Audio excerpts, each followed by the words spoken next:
The bullet missed my head by just an inch. One more step forward, and I might not be here to tell the story. I dropped flat to the ground behind the fence post, heart pounding, ears ringing. I couldn't believe what I just saw. Jim Benson, the HOA president himself, standing at the edge of my property line, holding a rifle with both hands, yelling something I couldn't quite hear. The man had called 911 minutes ago, claiming I was endangering the neighborhood by using guns on my own land. But this was beyond anything I could have imagined. He didn't just call the cops, he came armed. He actually pulled the trigger. And now I was staring death in the face, wondering what the heck this man thought he was doing and what would happen when the police showed up. If they believed him, I was in serious trouble. But here's how this whole madness started. 3 months ago, I moved back to Texas to take care of my late uncle's ranch. His name was Charles Whitaker, and he'd spent most of his life tending cattle, fixing fences, and hosting weekend barbecues for the neighbors. His land wasn't huge, about 15 acres, but it was peaceful, open, and full of memories. I grew up coming here every summer, learning how to shoot, ride, and fix a leaking pipe with nothing but duct tape and hope. When he passed, he left everything to me, and I decided to make a fresh start. My name's Blake. I'm 42, divorced, and a retired Army mechanic. After years of deployments and living out of suitcases, all I wanted was space, silence, and somewhere I could breathe again. But not long after settling in, I learned that silence doesn't last long when there's an HOA nearby. Turns out, while my uncle's property was grandfathered outside of the HOA's authority, the new president, Jim Benson, had other ideas. The HOA had expanded recently, swallowing up nearby lands. Jim was the kind of man who liked rules more than people. He didn't care that my ranch wasn't part of his jurisdiction. He wanted control, and he wasn't subtle about it. The trouble began the first time I took my old hunting rifle out to test it.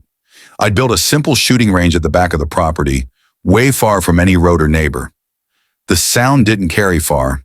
I used sandbags, thick wood backstops, and had proper safety signs up. I wasn't doing anything illegal. I even checked with the sheriff ahead of time. But the very next morning, I found a typed letter stuffed under my front gate. Case use of firearms on HOA adjacent property. Immediate compliance required. Jim Benson, HOA president. At first I laughed. Then I crumpled it and tossed it in the bin. I thought that would be the end of it. It wasn't. 2 days later, I caught Jim walking along my fence line, taking pictures with a telephoto lens. I approached him calmly, told him this was private property, and politely asked him to leave. He smirked. "You'll learn, Blake. You can't just do whatever you want out here. This is a community." I didn't argue. I just went back inside and started documenting everything. My Army days taught me that when people start flexing power they don't have, it's best to keep a paper trail. The next week, my mailbox got smashed. Then my water hose was cut. I didn't see who did it, but I had my suspicions. Still, I tried to be the bigger man. I even dropped off a basket of apples and a letter to Jim's office, saying I wanted peace and mutual respect. He never replied. Then came the morning that changed everything. It was Saturday. I'd invited my buddy Travis over. He's a former Marine and now runs a local gun safety training program. We were using dummy rounds and practicing disassembly techniques out at the back shed, not even firing. But Jim must have been watching. About an hour later, a police cruiser rolled up. The deputy, young guy named Officer Daniels, was polite but firm. He said a neighbor had reported live gunfire and possible endangerment of public safety. I showed him the shed, the tools, the dummy rounds, the safety manuals. He radioed in, told dispatch it was all clear and left. But the damage was done. I knew now Jim wasn't just being annoying. He was trying to build a case, hoping I'd slip up, that I'd break a rule he could twist into a real problem. I tightened to security-added cameras and stopped using the range entirely. But apparently even that wasn't enough. Last night, a pack of coyotes got too close to the barn. I fired 2 warning shots in the air to scare them off. That was it. No harm done, just protecting the livestock. Then this morning around 8 a.m., I heard a vehicle stop at the edge of my property. I walked out holding a cup of coffee and saw Jim Benson stepping out of his truck. He had that smug look again, but this time he was carrying a rifle. "You're finished, Blake," he shouted. "This ends today." At first I thought he was bluffing until he raised the weapon. I dropped my mug and ducked behind the gatepost as the crack of a rifle echoed across the ranch. And that's where I am now. Heart racing, breath heavy, hiding behind wood and wire while my neighbor turned vigilante waves a gun around like a madman. Sirens are faint in the distance now, but they're getting louder. And I'm still lying here trying to figure out what the hell am I going to do when the cops arrive. Before we go on, where are you watching this from? I'd love to know. Drop your city or state in the comments and let me know if you've ever had to deal with a crazy HOA president like Jim. Next up, things are about to get even messier. I could hear the sirens getting closer now fast. They were heading straight toward my ranch, bouncing off the hills and ringing through the still morning air. But I wasn't thinking about that. I was thinking about how close that bullet had come to ending me. My hands were still gripping the cold dirt beside the post. I hadn't moved. Every inch of my training told me to stay low and still until I had cover or clarity. Jim, meanwhile, was pacing at the edge of the fence line, shouting into his phone. "Get here now," I heard him yell. "He's got weapons. He threatened me."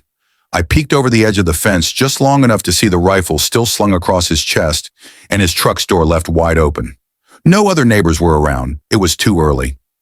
My nearest neighbor, Mr. Hendress, lived half a mile away and didn't usually stir till noon. That left just me, Jim, and whatever law enforcement was about to show up. I had a choice: run, confront, or wait. But I wasn't going to give Jim the satisfaction of running. I wasn't going to do anything stupid either. I slowly stood up with my hands visible, keeping calm. "Jim," I called out loud and clear, "put the gun down. You know this is my land. You're the one trespassing. You fired at me. You aimed first." He barked back, though we both knew that was a lie. "You're unstable. You've got a whole arsenal in there." He gestured toward my house like it was some kind of compound. The man was completely unhinged. Before I could respond, the patrol cars arrived. 2 cruisers pulled up fast, gravel flying, doors flew open, and I was instantly blinded by flashing red and blue lights. Officers jumped out, weapons drawn. "Hands where we can see them," one of them yelled. I immediately complied, arms stretched out. "I'm unarmed," I shouted. "I'm the property owner. He's the one with the gun." I pointed with my chin toward Jim, who had conveniently lowered his rifle and now wore an innocent expression, waving at the officers like he was welcoming them to Sunday service. Officer Daniels was there. Thank God. He was the one who checked in with me weeks ago. "Jim Benson called 911, he said, walking toward me cautiously, weapons still holstered. "Said you fired at him." "I didn't," I said firmly. "He showed up uninvited with a gun. He shot first." "I've got cameras." Jim stepped forward, still putting on his show. "He's lying. This man has threatened me for weeks. He's unstable. He fired 2 rounds last night. I came here to talk and he went crazy." Another officer turned to Jim. "You came here with a rifle onto his property." Jim hesitated. "I was defending the neighborhood." Officer Daniels motioned for both of us to stay still while he checked the property perimeter. He didn't say much, but I could see him glance at my front gate camera. I knew it caught everything. My security system ran 24/7 and uploaded footage to the cloud. It felt like forever, but finally Daniels came back. He motioned to another officer and whispered something. The second officer walked up to Jim slowly. "We're going to need to see your weapon," he said, "and we'll need you to step over here." Jim's whole body tensed. "What?" "He's the threat. He's the one you should be cuffing." "We'll sort this out," Daniel said, "but right now you're not authorized to be on this land. And firing a weapon on private property without cause, especially aimed towards someone, is a serious matter."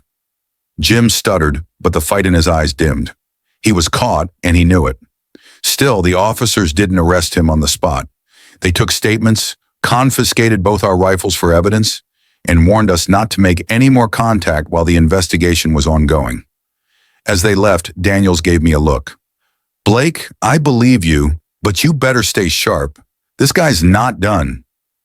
And Daniels was right. I went inside, locked every door and window, and downloaded the security footage just in case it got lost in the official system. By evening, my nerves had calmed a little. I sat on the porch watching the cows graze peacefully near the east fence. My dog, Buddy, a gentle old lab, sat by my feet, finally relaxed after the morning chaos. Then my phone buzzed. It was an email from the county zoning office. Subject: urgent noise complaint. Zoning violation notice. I opened it and my blood ran cold. Apparently, Jim had filed an official complaint claiming I was operating a firearms training facility without proper permits. He submitted witness reports, photos of me and Travis, and an audio clip from the night I fired those 2 warning shots at the coyotes. He was doubling down. This wasn't just personal anymore. He was trying to bury me legally. The story had reached a new level, and I was just starting to realize the full weight of the war Jim Benson had declared. And the very next day, I found a surveyor on my property, measuring with a clipboard, taking notes. When I asked him what he was doing, his answer chilled me to the bone. Just marking boundaries, sir. HOA's planning to build a walking path, said this area was communal now. I stared at him. That land was mine. And Jim, he was trying to steal it, and he had no idea what I was about to do next. I stood there frozen, staring at the man with the clipboard. Communal land, I repeated slowly, trying to keep my voice steady. The surveyor looked up slightly nervous. Yeah, I'm just doing my job. Got hired by the HOA president himself, Jim Benson, right? I nodded once slowly, my fists clenched at my sides. This man was walking all over my property with no permission, taking notes, drawing boundaries, acting like this was some city park instead of a 15-acre ranch passed down through my family for 2 generations. Did Jim give you the parcel number? I asked. The surveyor flipped through his folder. Yeah, but it's a little weird. There's a discrepancy on the documents. One says it's HOA Greenbelt. The other says it's under an independent ranch title. That's why I'm here to verify. Did he tell you it was ever sold? I said, stepping closer. No, he said it defaulted to HOA management after the previous owner passed. I laughed bitterly. Well, he lied. I pulled out my phone and opened the scanned deed. My name, Blake Whitaker, was printed clearly on it with the full legal description of the land. You see this? I said, showing it to him. This is my land, and it's not part of any HOA. Never has been, never will be. The surveyor's eyes widened. Oh, I didn't mean to trespass. I get that, I said, taking a deep breath. But I'd recommend you tell your employer to back off before he gets buried in lawsuits. The guy nodded, gathered his gear, and left quietly. But me? I walked straight back to my house and called Travis. You still got that drone with the thermal cam? I asked. Yep, he said. Why? I think it's time we find out exactly what Jim Benson has been up to. By midnight, Travis had driven out to the ranch. We set the drone up just behind the barn, away from the road and any prying eyes. With its thermal vision and night camera, we could fly it over the neighborhood and get a clear view of anyone sneaking around or trying to encroach on my land again. Within 20 minutes, the drone picked up movement. Not 1, but 2 people near the fence on the western edge, right where the HOA's new walking path supposedly ended. Travis zoomed in. Holy crap, he whispered. That's Jim, and that's Mike Reeves, the HOA treasurer. They were standing beside wooden stakes planted in the ground. Each stake had a colored ribbon and a number tag. They're marking my property, I growled. They're planning something big. Travis looked at me. You want to call the sheriff? Not yet, I said. We'll give them enough rope to hang themselves. We watched them for another 15 minutes. Jim was taking pictures. Mike was measuring with a wheel roller. Then they got back in their truck and drove off. The next morning, I printed the drone images and filed them in a folder marked Evidence HOA Trespass. I made 5 backup copies and stored them in different places.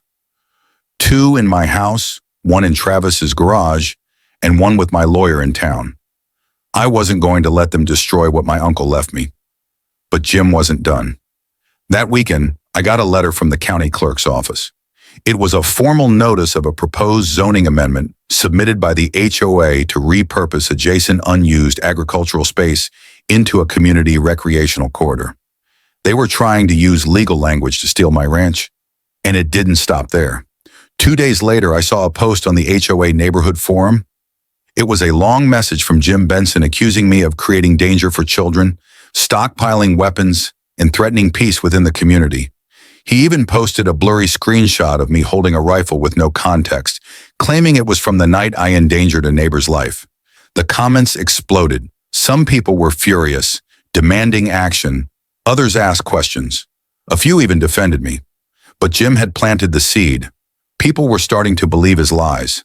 So I decided to strike back. I gathered everything. My deed, drone footage, audio files from my gate cam, copies of the letters Jim had sent, and video of the bullet casing I found after he fired at me. I walked into the sheriff's office and laid it all out. Deputy Daniels was there again. He sat silently flipping through the documents. "Blake," he said finally, "this is enough to open a criminal investigation, but you need to prepare yourself." "For what?" I asked. "For escalation," he said. "Jim's in deep now, and men like him, when they get scared, they get dangerous." That night, I barely slept. I sat on the porch with Buddy by my side, rifle within arm's reach, eyes watching the tree in. I didn't know what Jim might try next, but I wasn't about to be caught off guard. Then around 3 a.m., I heard a sound that sent a chill through my spine. Tires crunching gravel. A vehicle had pulled onto my ranch. I stood, rifle in hand, and walked slowly toward the front gate. Buddy growled low, and there it was, a white truck. Jim's truck, headlights off. He was out of the vehicle already, walking toward my barn, wearing full camo gear with something long slung over his back. I raised my rifle and called out, "Stop right there, Jim." He froze, and then he pulled the weapon off his back. It wasn't a camera. It wasn't a shovel. It was a crossbow. "I told you," he snarled. "You don't belong here." I shouted again, "Drop it now." But he didn't. He lifted the crossbow, aiming straight at my chest.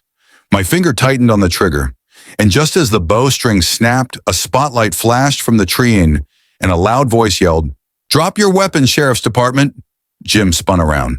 Too late, because Travis had called him backup, and what happened next would change everything. The woods lit up like daytime as multiple flashlights and flood lamps burst through the trees. Red and blue lights spun in the distance as sirens cut through the quiet of the night. Jim froze, the crossbow still raised, but now it shook in his hands. "Put it down," the deputy shouted again. Jim's eyes darted between me and the trees, like he was trying to decide whether to shoot or run. But there was no way out. Not anymore. The spotlight moved closer, and finally he dropped the weapon. It hit the dirt with a dull thud. He raised his hands, trembling. I lowered my rifle just as 2 sheriff deputies came charging in, guns drawn. Officer Daniels was one of them. "Jim Benson," Daniels said firmly, "you are under arrest for aggravated trespassing, attempted assault with a deadly weapon, and violation of a protective order." Jim didn't resist. He couldn't. His face had gone pale. All that arrogance and pride had drained out of him, leaving nothing but fear. They cuffed him, read him his rights, and put him in the back of the cruiser. I stood there watching, heart still pounding, trying to breathe normally again. "Thanks for calling us early," Daniel said to Travis, who was walking up behind me with his drone bag slung over his shoulder. "You saved a man's life tonight," Travis shrugged. But I knew he meant it when he said, "I wasn't about to let my brother get shot over landlines and HOA drama." I looked at him. "You always come through, man." Daniels walked over to me next. "We've got everything on record now. Crossbow, his prints on your property, footage from your drone. This is going to stick. You should finally get some peace." But deep down, I wasn't convinced. The next few days were a blur. Jim was held without bail. His mug shot made the local paper. People in the community were shocked, but no one seemed too surprised. Turns out Jim had a history of bullying behavior from his time on the HOA board. There had even been an old complaint filed by a family down the road about him using intimidation tactics during a zoning dispute. Still, despite the arrest, the HOA didn't back down. In fact, they doubled down. I received a formal letter from their lawyer claiming emergency board leadership had taken over and that the HOA still planned to enforce all relevant community regulations. They were still pushing the zoning amendment, still claiming my property was part of the long-term community planning for public access trails and garden spaces. I was done playing nice. I went straight to my lawyer, Miss Hannah Keller. She was sharp as nails, didn't blink twice when I showed her the entire case file. "You're going to sue the HOA now, right?" she asked. I shook my head. "I'm going to buy it." She stared at me. "Buy what?" "The land. The one they're trying to zone for public use. It's on the edge of my ranch. It's unclaimed, but they're trying to get it annexed through a fake community plan. If I buy it first, I stop them in their tracks." She nodded slowly. "It's bold, but it might work." We got to work immediately, researched every parcel number, ownership status, and prior claims. And sure enough, the lot they were targeting was owned by an out-of-state investment firm that probably didn't even know what the HOA was trying to pull. Within a week, I had it under contract. I used every last dollar of my savings. But I now legally owned the land they needed to complete their walking trail. I sent them a copy of the deed with one sentence attached. "This land is now private. Trespassers will be prosecuted." They went silent for a day. And then it happened again. I was riding my ATV out by the western fence line, checking some old irrigation valves when I saw movement near the old cattle trough. It was dusk, and someone had cut through my fence. I slowed down the ATV and reached for my phone.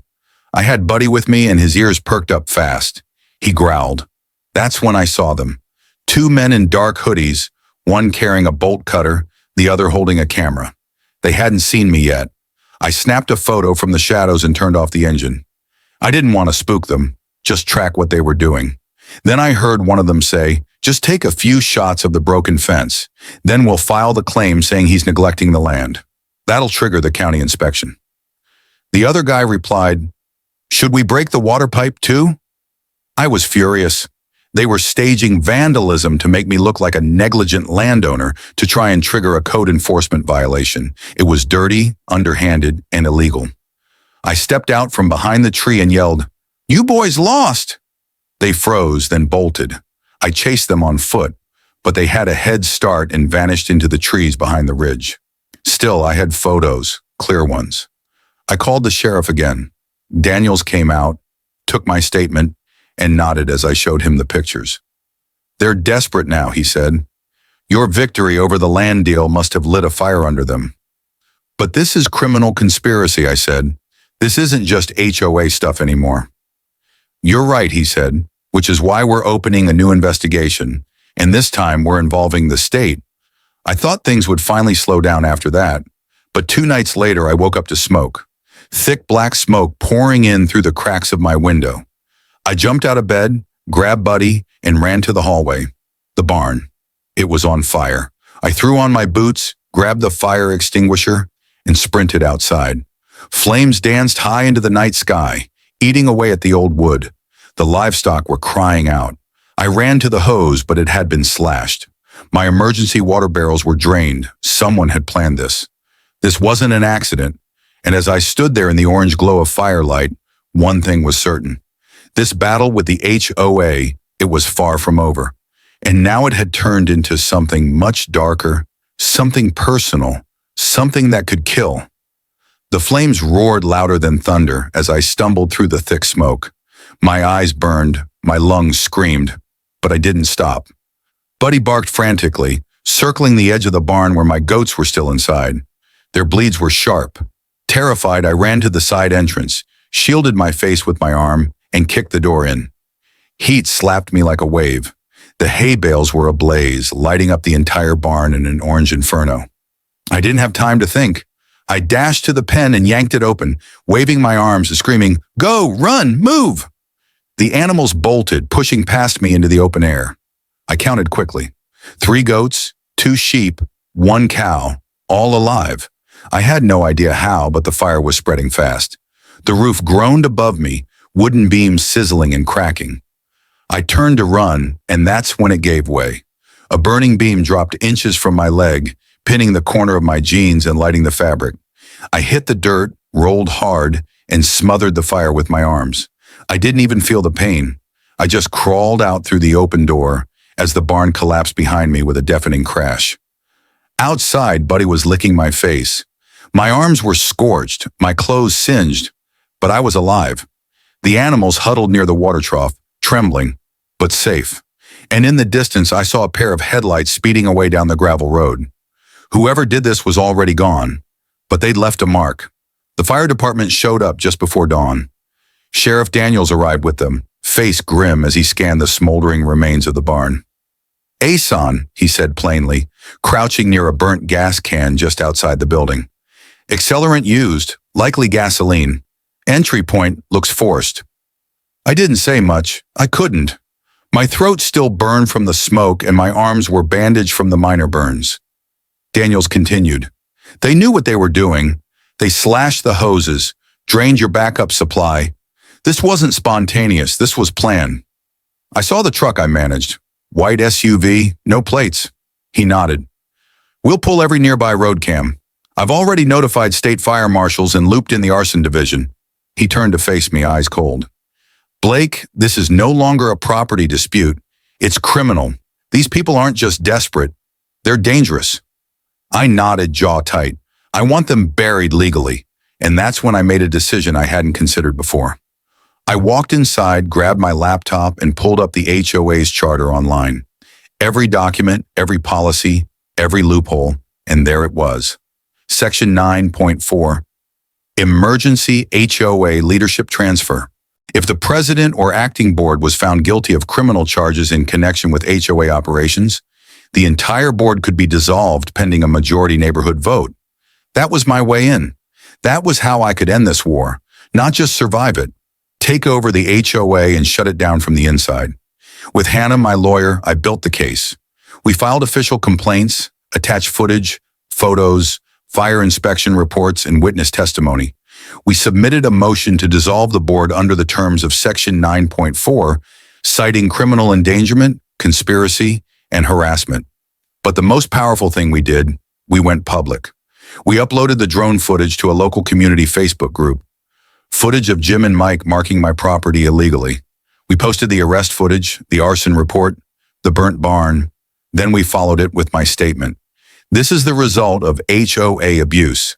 I served this country for 20 years and came home to run a quiet ranch left to me by my uncle. I followed the law. They tried to destroy everything I have, but I'm not backing down. It's time to take back our neighborhood and protect our land from corruption. Within 48 hours, the post had over 30,000 shares and hundreds of comments from people across Texas and beyond. People came forward, other neighbors with similar stories, fines for unmowed grass, threats over mailbox colors, petty restrictions turned into punishments. Jim Benson had ruled through fear, and now the whole community saw the truth. A week later, we held the emergency vote. The gymnasium at the local community center was packed. Everyone from retired couples to young families came in, and when the final vote was counted, Jim's board was dissolved. Gone. Every last one of them. The HOA was placed under interim management by a local mediator while a full audit was launched into their financial dealings. But the victory didn't taste as sweet as I thought it would because the damage had already been done. The barn was gone. The fence was slashed in 3 places. And worst of all, the next morning, I woke up to find something new, spray painted across my front gate in dripping red paint. You think this is over? Whoever had done this, they weren't just HOA members. This was personal now, and I had just made myself their #1 enemy. And before the week was over, I'd find out just how far they were willing to go to break me. The morning sun barely touched the horizon when I stood at my gate, staring at the red spray-painted words. "You think this is over?" The letters were jagged, rushed, but bold, like they wanted to make sure I saw it the second I stepped outside. Buddy growled beside me, tail stiff, ears up. He felt it too. This wasn't over, not even close. I called the sheriff's office immediately. Daniels arrived within the hour, and as he took photos of the threat, his jaw was clenched so tight I could see the veins in his neck. "We'll have a patrol sit near your property for a few nights," he said. "But Blake, you should be ready for anything. Whoever did this, they're not just mad. They're sending a message."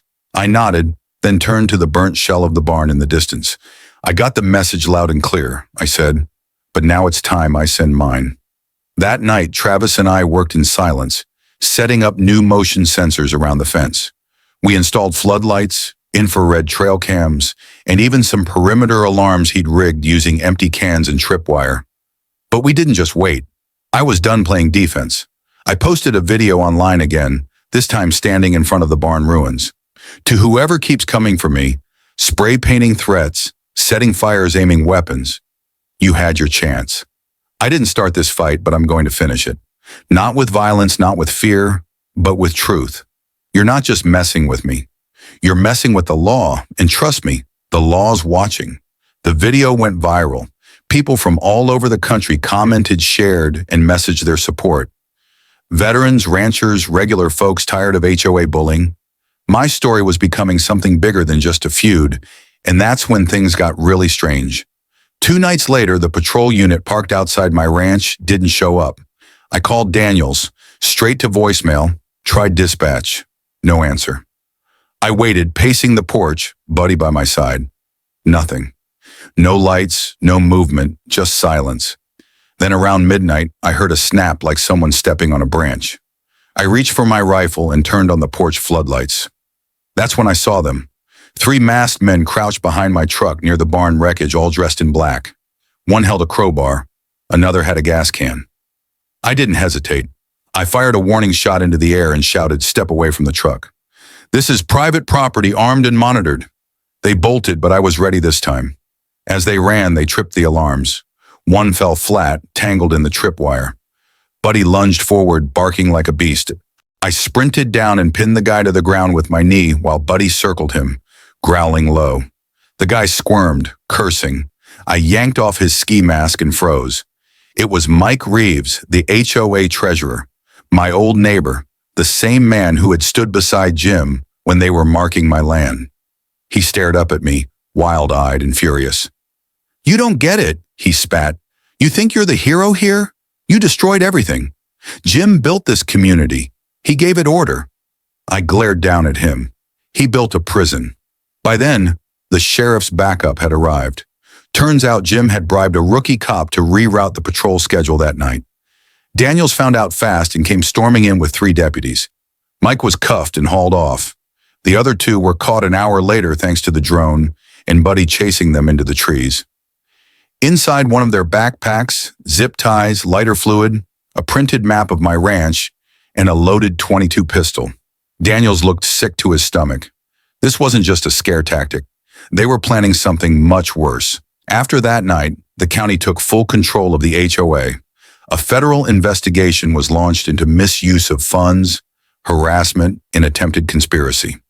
Multiple members resigned before they were arrested.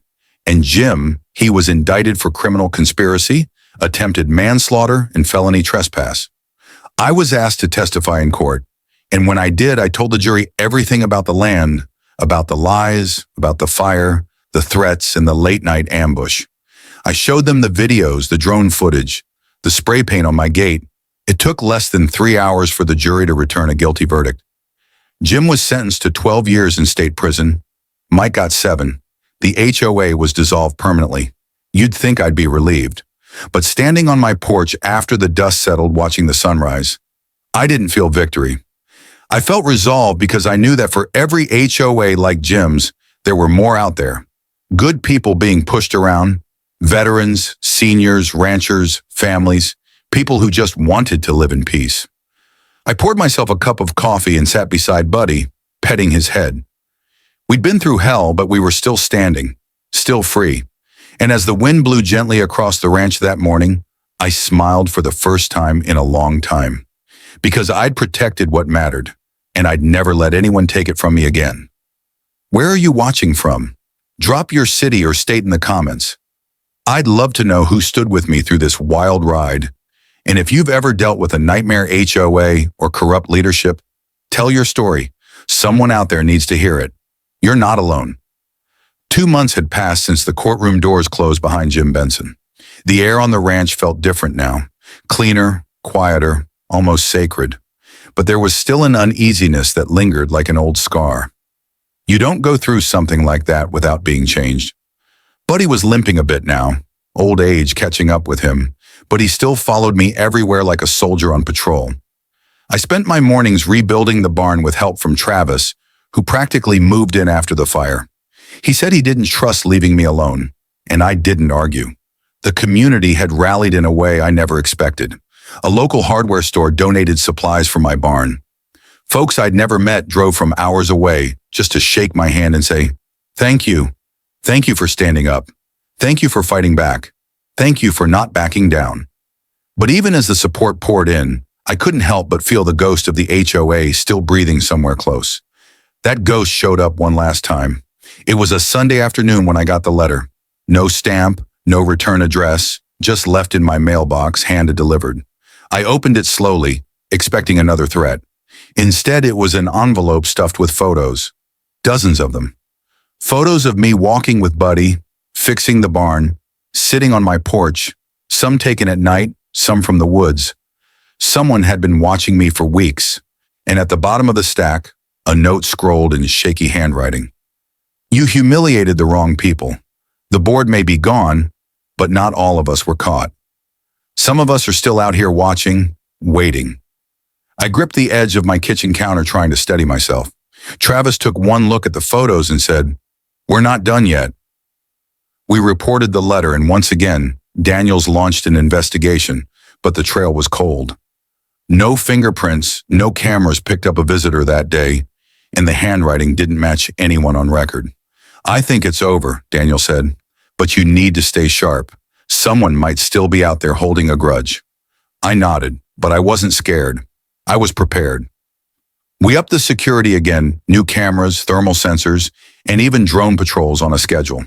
I turned my ranch into a fortress, but not one that pushed people away. Because the one thing this whole nightmare taught me was this: isolation invites danger, but community fights it back. So I started something, the Rancher Network. It was a small group at first, just local property owners who had been bullied by their HOAs, wrongfully fined, harassed, or silenced. We met once a month, shared stories, offered legal advice, even pulled money to help someone pay for a good lawyer when they got in too deep. Before long, we had over 400 members across 3 counties. What began as my personal war turned into a movement. People started standing up, calling out corruption, demanding change. And slowly, HOAs began to change too. Some were dissolved, others restructured.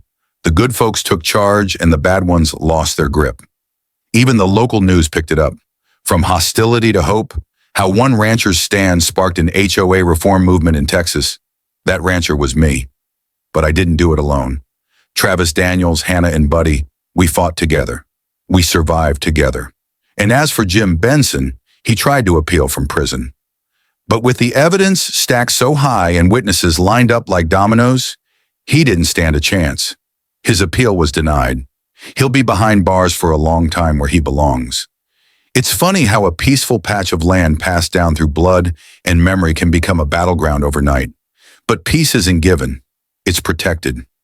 One morning I stood at the rebuilt gate, the one they spray painted all those months ago, and I carved something into the wood with my pocket knife, still standing, because that's what we do. No matter how many times they try to break us, we rebuild. We rise. We stand. If you're hearing this story from anywhere in America, Florida, Montana, New York, or way out in the deserts of Nevada, know this. You don't have to be quiet. You don't have to let them win. You just have to take the first stand. Because kindness isn't weakness.